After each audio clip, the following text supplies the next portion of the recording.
aquí al profesor Luis Madeira, que es profesor de psiquiatría, corrígeme si lo digo bien, de salud mental, y de ontología, ¿no? También, de la Facultad de Medicina de la Universidad de Lisboa. Colabora con varios grupos internacionales de los que se han mencionado también en la presentación de Adela, grupos de daneses e ingleses fundamentalmente, y su investigación de proyección internacional tiene un interés enorme para una sesión como esta. Por ejemplo, en el campo de las autoexperiencias, de las experiencias del mundo en pacientes con lo que podemos llamar psicosis no afectivas, otros lo llaman esquizofrenia, cosas así. También muy interesante para la línea de trabajo que seguimos en nuestro grupo de la búsqueda de heterogeneidades, por tanto agrupaciones homogéneas en un sentido válido dentro de la psicosis. Ha trabajado y publicado respecto de la agrupación de alteraciones psicopatológicas, motoras y cognitivas en pacientes con esquizofrenia, y también las relaciones de los sustratos biológicos de estas experiencias anormales, y un modelo que han llamado fenosocial, que tiene que ver un poco con la relación de la experiencia en el mundo, del fenotipo expresado y los sustratos neurobiológicos de estas enfermedades, alteraciones, o probablemente, mejor dicho, síntomas. No te quiero más tiempo, tienes lo que te haga falta, Muchas gracias. Yo comprendo bien español, pero soy portugués y voy a hablar en español, pero voy a quedar aquí hablando portuñol. Por lo tanto, voy a cambiar en inglés, que es más simple para mí. Yo espero que todos me comprendan. So it's an honor to be here and to participate in this conference. And only this morning did I saw the program of the conference. I didn't know the program. So I thought I was the only one speaking about self-disorders. So this is a new thing, that everything about today and tomorrow will be about self-disorders, and part of my presentation might be too basic for you.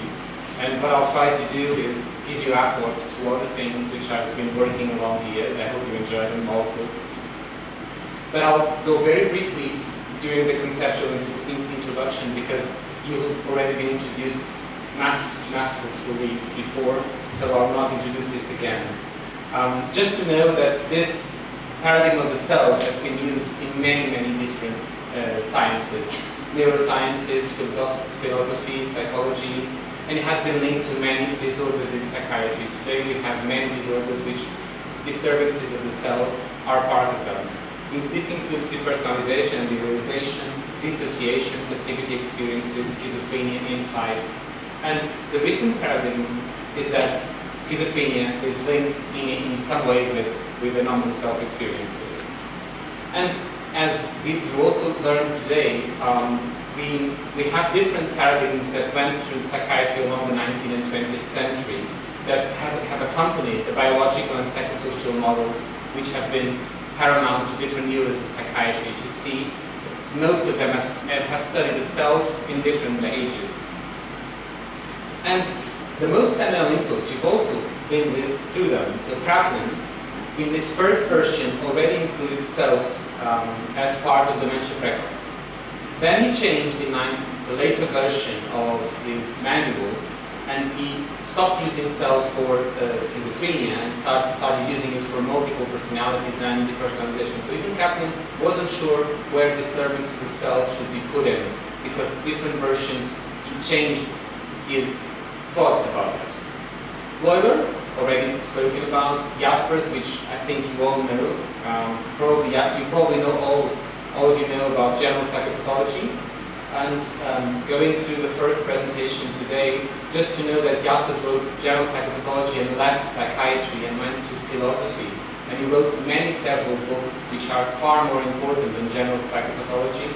And I would advise you to read Way of Being, Way to Wisdom, and Man in the Modern World. So Beers is another one. He wrote, just to add a new author, if you listen to many, where you see that many disorders in psychiatry are disturbances of the self, as if the person would lose mental activity and it would be insufficient. In particular to schizophrenia, we have many authors. We have Minkowski, Schneider, Dr. Schneider, Bieswanger, Bleckenburg, and we've all listened to them today. I will not bother you again with that. Just to know that they all have thought about this, they have all focused on this. And so this is not new to psychiatry. We are not listening today to something which is new to psychiatry. And what I think is most wonderful here is that when we started thinking about the core of psychiatry and the core of schizophrenia, there were some authors that thought that schizophrenics were diseased because they couldn't think well. Their thoughts were wrong. And these are the main authors. I will never forget Silvano Arietti, because in my first year of psychiatry, this was my first question of my exam, was what's the basis of Silvano Arietti's thought in psychiatry? I didn't know at the time, so I was really anxious. And he thought that schizophrenics were schizophrenics because they had paleological thought. So they couldn't thought with Aristotelian logic. They could not use syllogisms. They could not think properly. Most research has made us. You want to ask something? No. Sorry. No. So what happened was that major research told us that perhaps schizophrenics think correctly. They are not dumb or have changes in their thoughts. And so other authors focused that they could have a disturbance of meaning. So the fact is that they think correctly, but they cannot find the correct meaning of things. And you have many contributions. I don't have the time to talk to you about it. Then other authors focus that perhaps it's not thoughts, it's perceptions which are changed, like what they see is changed. And more recently, and perhaps most of these authors also considered the possibility that would be a basic self-disturbance.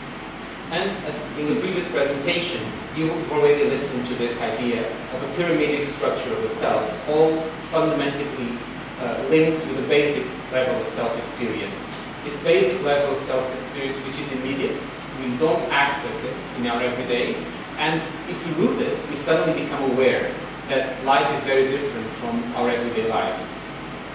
One of the examples I usually give to residents is the fact that you don't really listen or see or experience your body. But if you get the flu, for instance, and you get out of bed, suddenly your body becomes really physically present and resists your movement. This possibility of your body resisting you and just becoming aware of it is part of many mental disorders, not only schizophrenia. Also, if you're dancing, is the opposite of that. When you're dancing, usually your body is in full performance, so you're not in any way aware of your body. It is just functioning. The basic level, you've already seen it, is part of many functions which are intuitive and they are not part of our awareness, but we need them to exist.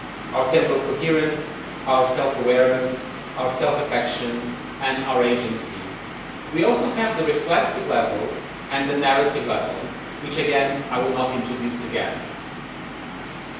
So, this brings us to self and schizophrenia, and again, you probably listened to this. But I would add that we haven't solved today, if you listen to the questions we were posed today, we haven't solved the solution of what it is to have schizophrenia. Because it's one of the most problematic disorders in psychiatry, because it's it has a large variability, changeability, sheer strangeness of the manifestations, and its boundaries are very uncertain. And we haven't yet found a biological marker for schizophrenia. And this model of self-disorder is one of the most coherent models because it can bring together many contributions from different fields. And that's why I like it so much. Well, we should know that since the 90s, a lot of empirical research has focused on itself. And the groups you've listened today, Parnas, Louisas, they've researched about it since the 90s extensively. They researched hundreds of individuals.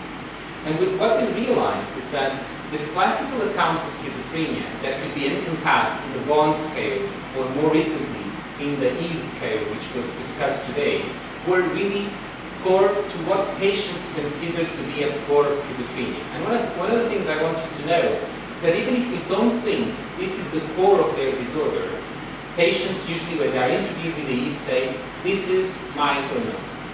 So the property of considering self-disorders as core of schizophrenia is not a third-person perspective, but a first-person perspective from patients. And the model itself is phenomenologically coherent, ontologically neutral, clinically applicable, has heuristic potential, and is useful for science.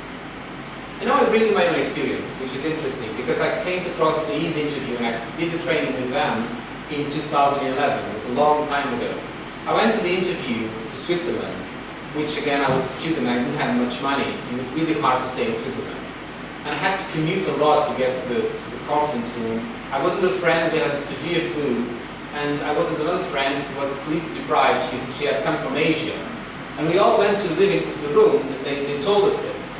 And they started doing the EAS interview, and I felt I had a lot of experiences. I'm an extremely introverted person. So I felt, well, I'm not schizophrenic, so something is wrong here. And my friend with the flu went to the car because she thought she'd be admitted because she had most of the symptoms. And my other friend who was sleep deprived also, she had a lot of these experiences. So my master thesis in philosophy was exactly to prove that they were wrong. So what I started doing when I started doing a master in philosophy was trying to prove that their hypothesis was wrong. My relation with them was extremely disturbed at the time because I was trying to prove conceptually that this is wrong. And then as I couldn't prove it theoretically, I went on to try to prove it empirically. So my PhD is based as a plea against the Copenhagen hypothesis. And what I tried to prove was that these experiences occur in severe anxiety, toxic hallucinosis, and many other situations. The importance of this is that this scale, as was told today, is a trait scale, so it happens very early on in your childhood. And it's being used in adolescence to try to distinguish prodromal and first episode psychosis. And for me, these experiences, if they can occur outside schizophrenia, it is important for us to be aware of that, because perhaps the DSM is a too loose network to catch the patients we need to treat, and the EAS might be a too tight network, and we catch fishes we don't want to catch. This was also very dangerous in terms of practice. And I will not go again through this because you've listened to it, but the EAS interview was created to encompass most of this. Has any of you used the EAS to research or no? Does anyone use the EAS in your clinical practice? Clinical practice? Yes. Where? I mean, without previous training. Well, that's not so bad at all. So I had a big argument with Joseph Parnas and with my friend Louis Sass because they disagree. So I agree with Louis Sass that if you had too strong training in the EAS, you become doctrinated with the EAS, and you start seeing things because you have the precox feeling with patients, and you feel that they are schizophrenic, and suddenly you're quoting them a lot with that. So not having a lot of training for me is also relevant. It's not that you should have training in phenomenology, so you should have training in allowing yourself the epoche and being with patients. But I wouldn't consider you being doctrinated in that this is just part of the schizophrenic spectrum. And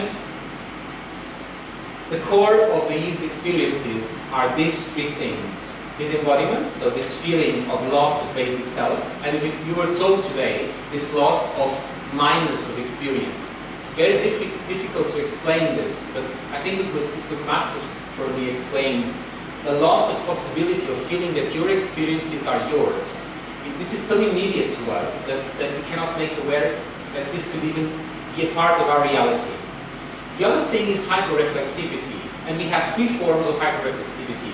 A primary form, which is because as we lose the minus of experiences, all experiences become thoughts, because they don't feel like experiences. So all experiences become ideas, because they don't have this experience of being experiences.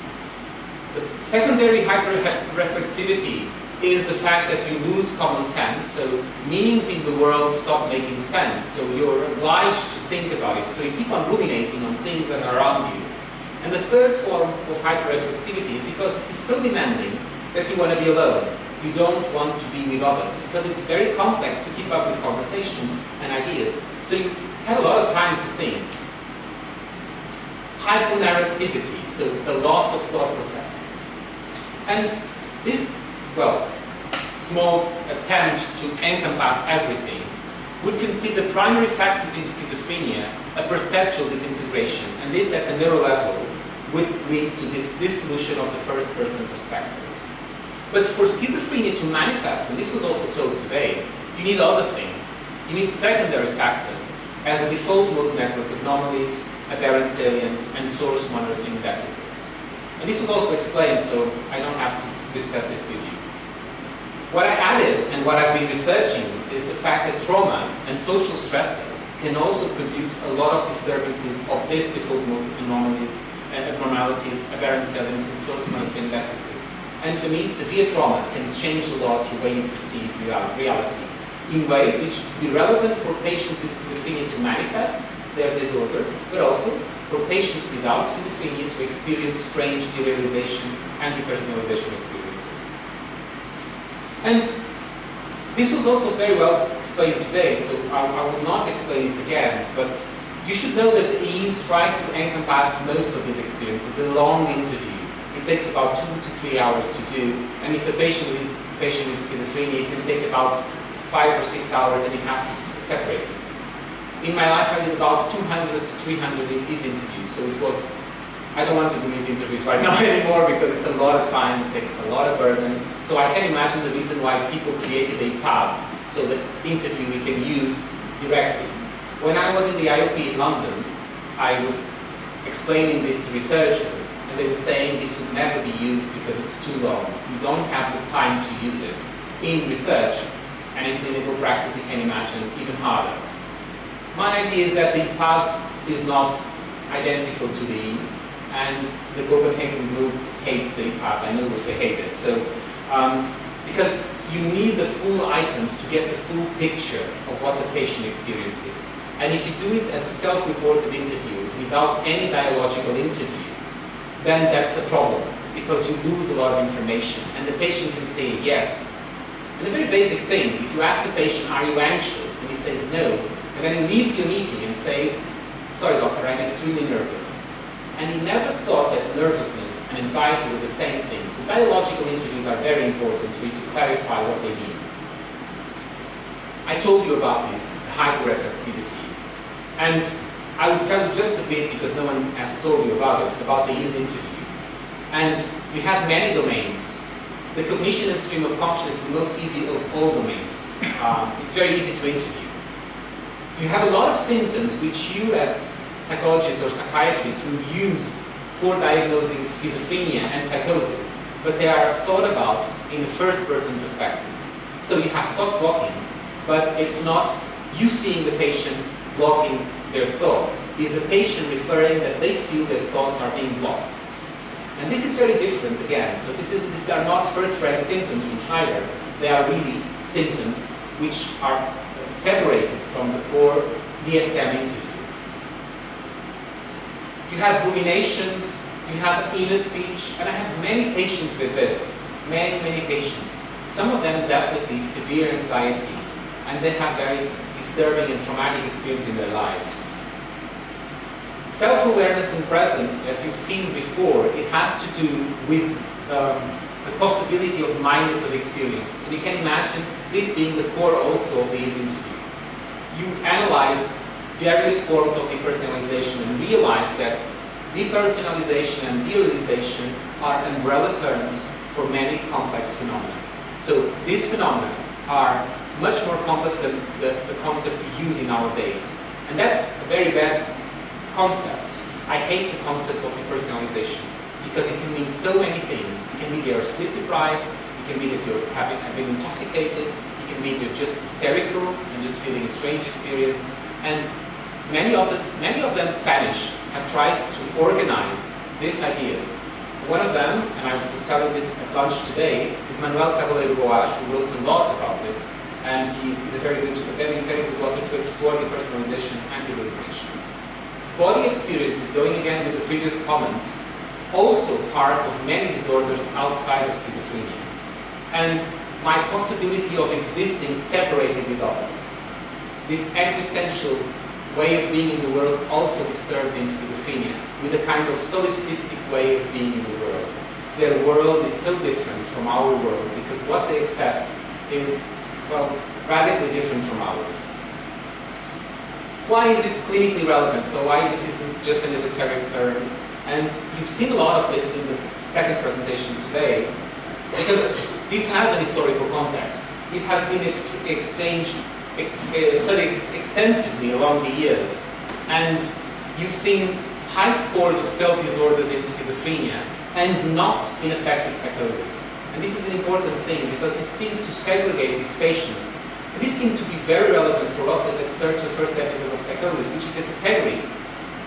I think it's as bad as the schizoaffective disorder. So it's a category that includes everyone, and we cannot separate them, and we cannot feel the prognosis of these patients. So if you find any cues with these patients that could tell you the prognosis, that would be really relevant for intervention. And basic self-disturbances distinguish schizophrenia from affective psychosis. It distinguishes first treated patients with the diagnosis of schizophrenia from bipolar disorder. It aggregates schizophrenic spectrum conditions, and it aggregates even those who have genetic risk of schizophrenia. So they are parting many. These are early studies of self-disorders.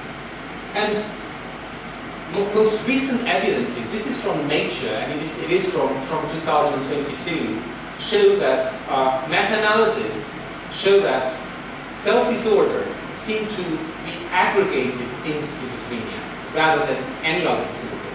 I would at least consider that most studies were made with people who have been thinking about this paradigm for a long time. And I cannot exclude the possible bias of this, although I do agree that most of my patients, they score very highly in this interview. So I do agree that this is core of schizophrenia, but I need to be careful in considering that this only happens to patients with schizophrenia. And these are some of the studies I've participated in the past. So the biophenosocial model of schizophrenia, which I've researched I've created with Cognizant and Borda and SAS, was this possibility that we integrate neural, bio, and social stressors to the patient that comes with schizophrenia. Then I researched this in patients with panic disorder. As I told you before, I found that many of these experiences occurred in panic disorder.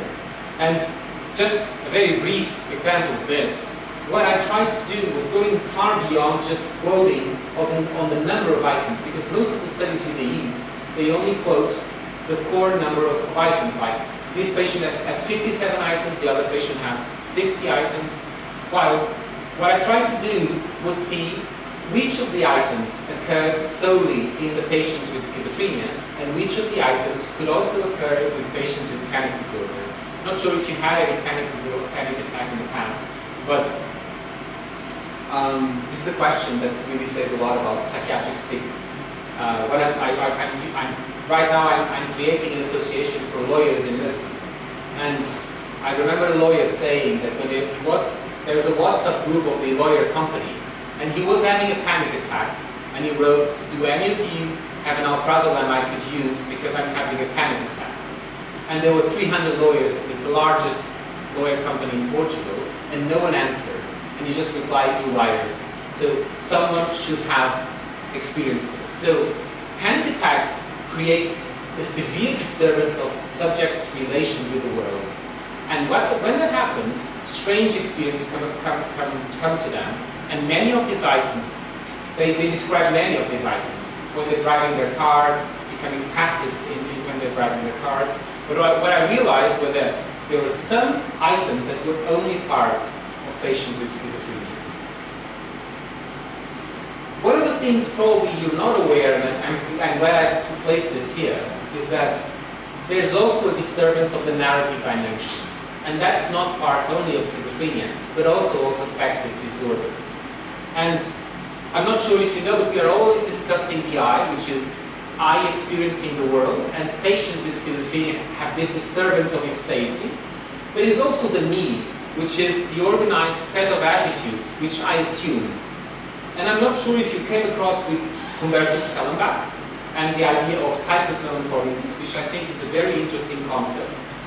It was, well, characterizing a lot of German people in the 1960s, because there were people who were extremely hyperthymic that suddenly became depressed because they failed in life.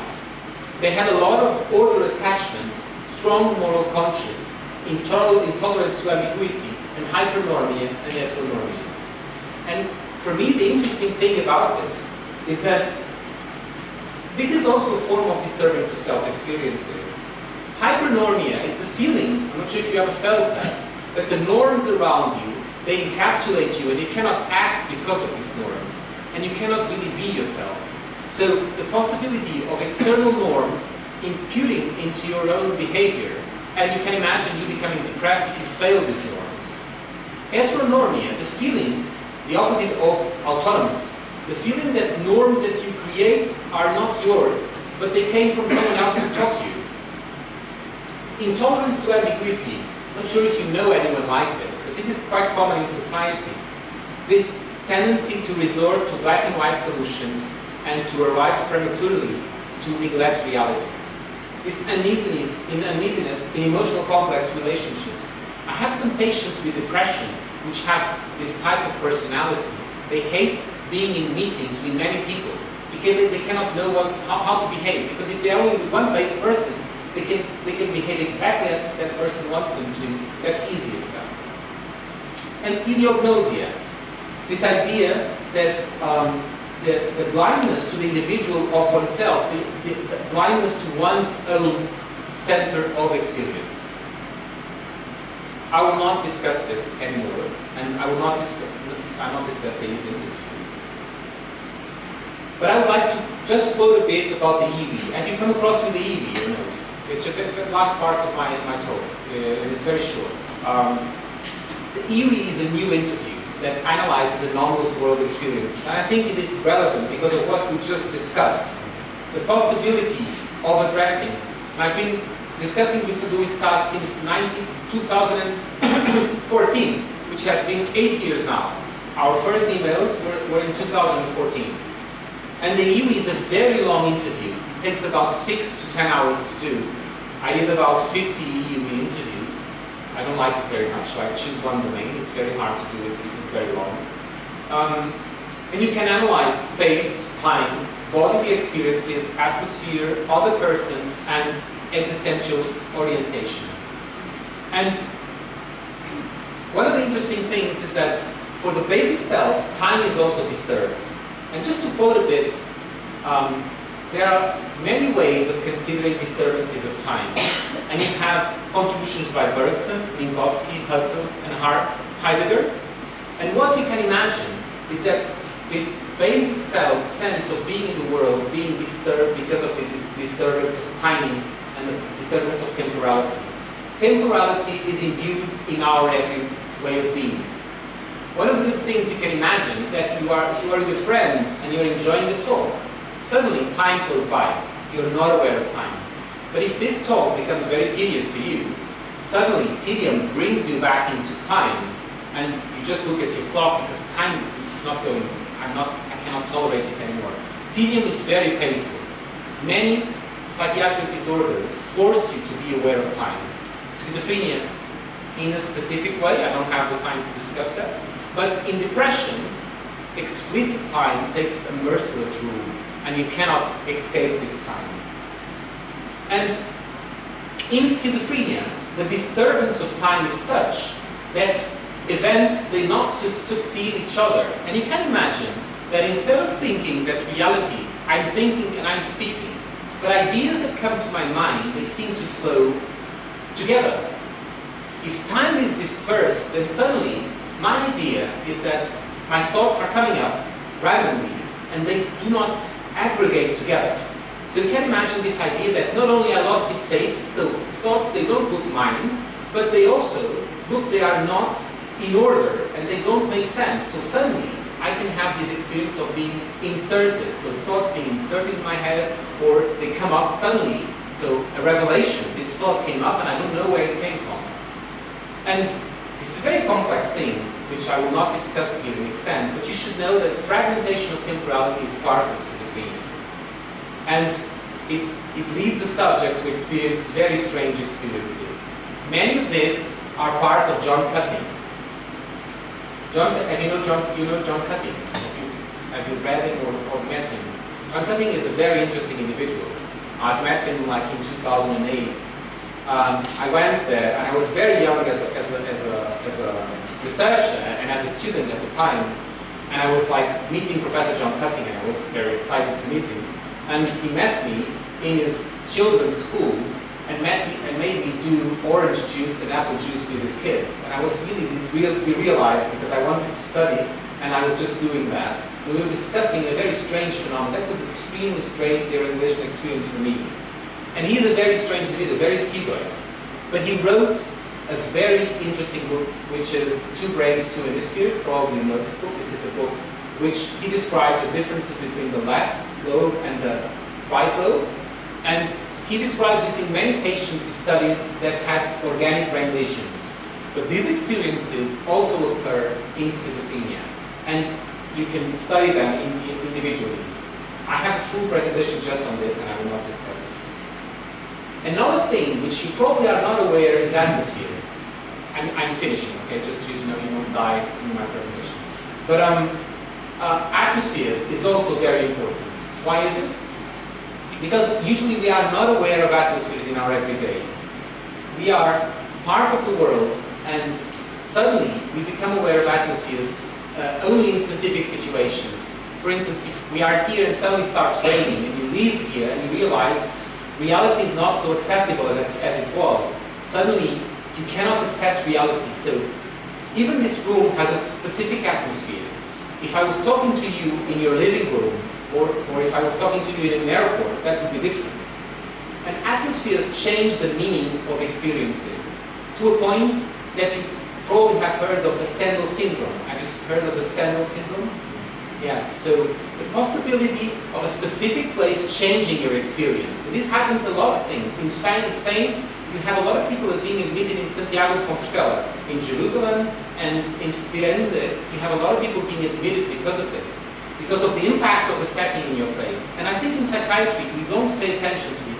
And the EWE interview allows you to interview this in specific. For psychopathology, delusional atmosphere has been extensively studied.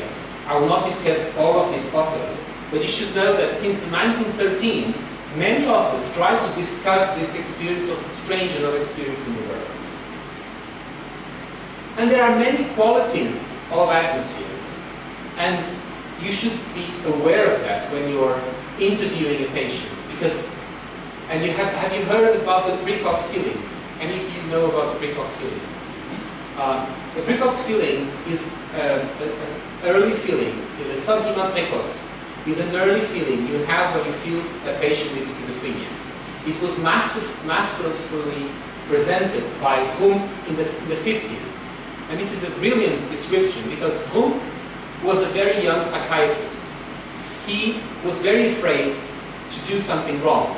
And he was asked if a patient that had committed a big crime, he had killed a lot of people, was or not schizophrenic and should be admitted to a mental hospital. So as he couldn't say alone, he wrote a big clinical history, like these Vander's clinical histories, 50 pages clinical histories. And he sent this history to all psychiatrists in Europe and asked all psychiatrists in Germany to see the patient. All psychiatrists that saw the patient thought he was schizophrenic, and all psychiatrists that read the history thought he wasn't schizophrenic and he could be admitted, he could be imprisoned. So he came across to this idea that perhaps we are making diagnoses not based on what we write in our processes, but in our feeling when we are with patients. This atmospheric knowledge when you are with someone. And this is something which psychiatry has avoided discussing and writing about it. It's very difficult to put in words. And the EWE interview discusses this in extent. So, I finish here. So just for you to know a bit about what's beyond the ism, what's beyond the self-disorders. And there's a lot of research coming up with this right now. There's a Polish group studying on this. In the UK, some groups are researching on this. And again, there is training in the EWE interview. I did a training in Lisbon with the EUE and IS interviews. I got the Copenhagen group and the American group to come to Lisbon and do the training. It was interesting, but right now we are trying to do online training so we can do it more quickly to everyone. So thank you.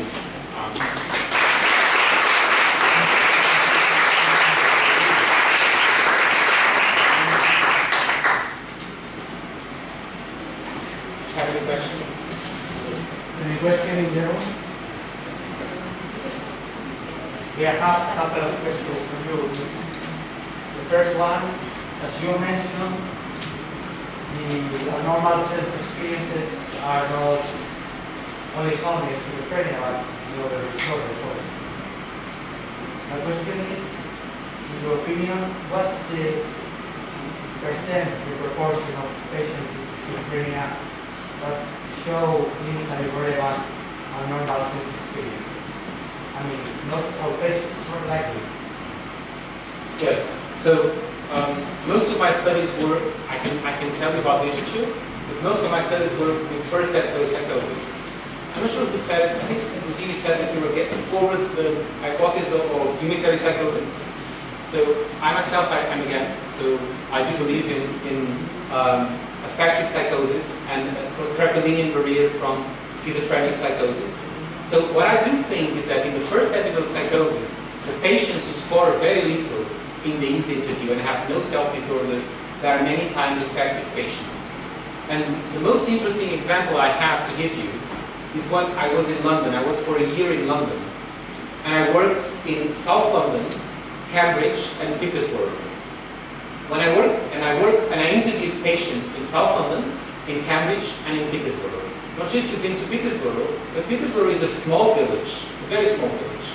And most of the patients that I interviewed with the EASE in South London, most of them has very low scores. And all of them were psychotic. And London is a severe stressor for patients with mental disorder because of the fact they have multicultural background, they don't have any support, they work a lot, are sleep deprived, and they become psychotic because of big stresses. They are not, in particular, schizophrenics, although they do behave for a time with strangeness that could appear schizoid. Patients in Cambridge, they were all taking drugs, many of them. Many of them were students trying to comply with Cambridge rules, so we're taking Ritalin, everything in, ecstasy, everything to try and keep up with the effort. And they became psychotic because of that. In Peterborough, all patients I saw were schizophrenics because community services were really, really tight there.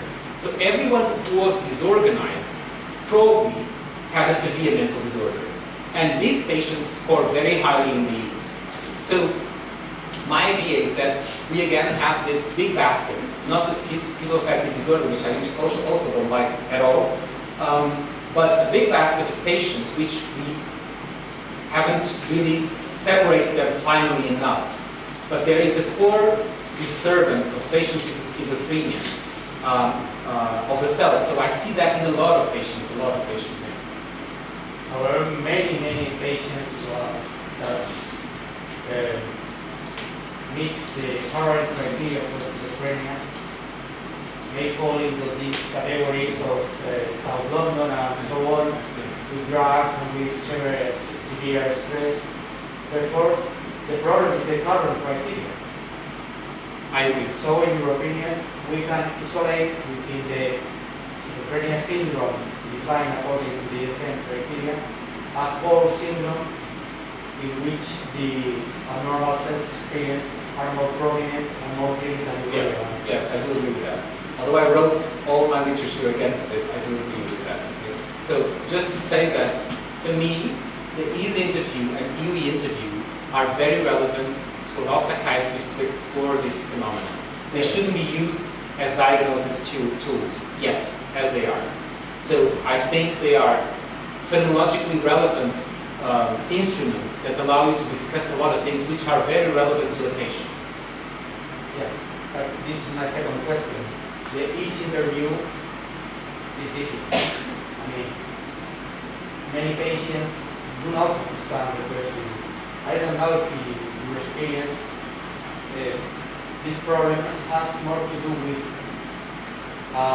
full training in the interviewer or with the academic or cultural background of the patient?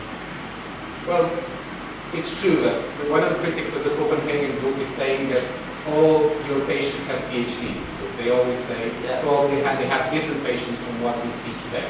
I would say that the first idea is right. It draws from my own use of the E's and the E. After the 100th interview of the E's, I know the E's by heart, so I don't look at the interview. So I know all the items there, and I can follow them in my mind. If I start doing it now, I'll do the full interview. And it's very easy for me to do it in a way which isn't directed. It's like, have you felt like your thoughts are blocked, or you felt so? I know how to do it. But if I do the EV, I don't have so much training in the EV, and it's very long. I don't have the memory for that. I'm already 40. So I cannot memorize the full interview. So I'm looking at the interview all the time. And I know it goes much worse interviewing the patient. It's much less relational, biological, and phonological based. So what I would say is that even patients with no intellectual background can describe these experiences. Although I would say there are many patients, but I wouldn't put them in the schizophrenic spectrum, who have these experiences. Any other question?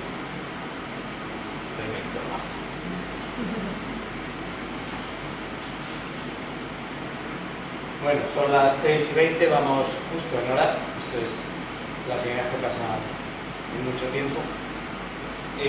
Debería estar un café preparado por ahí cerca, no lo he visto, pero vamos, me han dicho que debería estarlo.